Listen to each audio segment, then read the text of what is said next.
नमस्कार, आप सभी का स्वागत है इस एक और नए वीडियो में।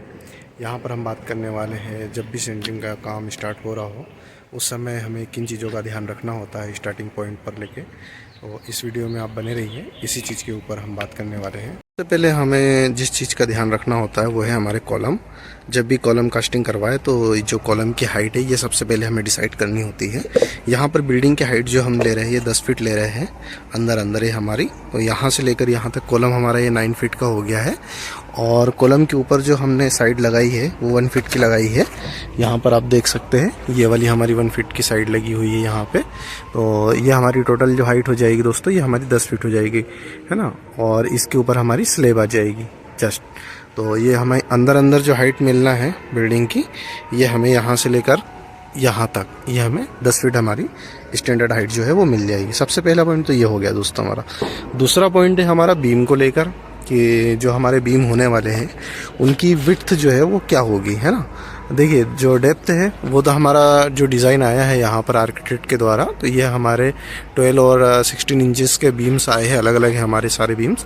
और यहाँ पर जो आप बॉटम देखेंगे नीचे जो लगा हुआ है ये विड्थ बीम की, ये हमारी 8 इंचेस की है।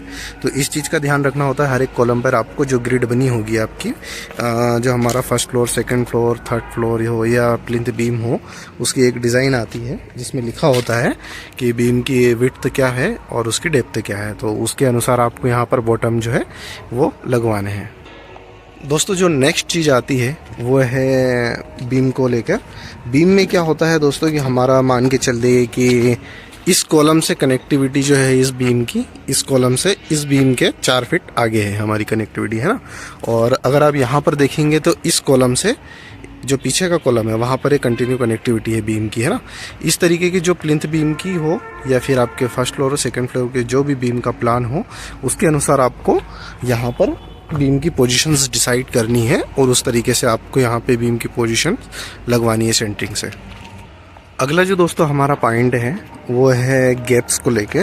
जब बीम के बॉटम वगैरह और साइड्स लग के कंप्लीट हो जाए तो आपको ये नीचे की तरफ ध्यान देना है कि कहीं पर भी बीम के नीचे के पोर्शन में बॉटम पर कहीं पर भी गैप ना हो, है ना। देन दोस्तों उसके बाद में हमें ओवरलैप का ध्यान देना है कि हमारे जो कॉलम्स है और जो ऊपर की बिल्डिंग हमारी आगे जानी है हाइट, तो उसमें हमारे ओवरलैप्स कम ना हो। तो इस चीज़ का भी हमें ध्यान रखना होता है दोस्तों। इसके बाद जो हम प्लेट्स यूज़ करते हैं यहाँ पर नीचे सेंटरिंग में, तो इन प्लेट्स में ये देखना है कि हमारी प्लेट्स जो है वो बेंड ना हो, प्लेट्स जो हमारे प्रॉपर साइज की हो और उसके साथ में उसमें जो है फिनिशिंग हो, ऊपर के साइड में बेंड वगैरह नहीं होना चाहिए हमारी प्लेट्स। और दोस्तों यहाँ पर जो हमने सपोर्ट्स प्रोवाइड की गई है स्लैब के लिए, वो हमारी मैक्सिमम सपोर्ट्स होनी चाहिए। ऐसा नहीं है कि आपका पता चले कि बीम जो है हमारा 10 फीट का है और उसमें हम 2 सपोर्ट लगा रहे हो, इस तरीके का नहीं। यहाँ पे प्रॉपर हमारे 3 से 4 सपोर्ट लगी हुई है हर एक बीम के ऊपर। और प्लेट्स में भी सेम उसी तरीके का दिया गया है। यहाँ पे आप देख सकते हैं कि कितनी बढ़िया यहाँ पर सपोर्ट का इस्तेमाल किया गया है। इसी तरीके से आपको सपोर्ट भी लगवानी है ना। यदि मान के चलिए आपका 10 फीट का स्पान है तो बीम में एटलीस्ट आपको 4 सपोर्ट्स लगानी है। और अगर आपके प्लेट्स जो लगी हुई है यहाँ पर भी आपको 4 सपोर्ट्स लगानी है 10 फीट के स्पान में, है ना। दोस्तों इसी तरीके के वीडियोस देखने के लिए हमारे चैनल सिविल वर्क को सब्सक्राइब कीजिए, लाइक कीजिए और इसी तरीके का प्यार देने के लिए धन्यवाद दोस्तों हमारे वीडियोस पे।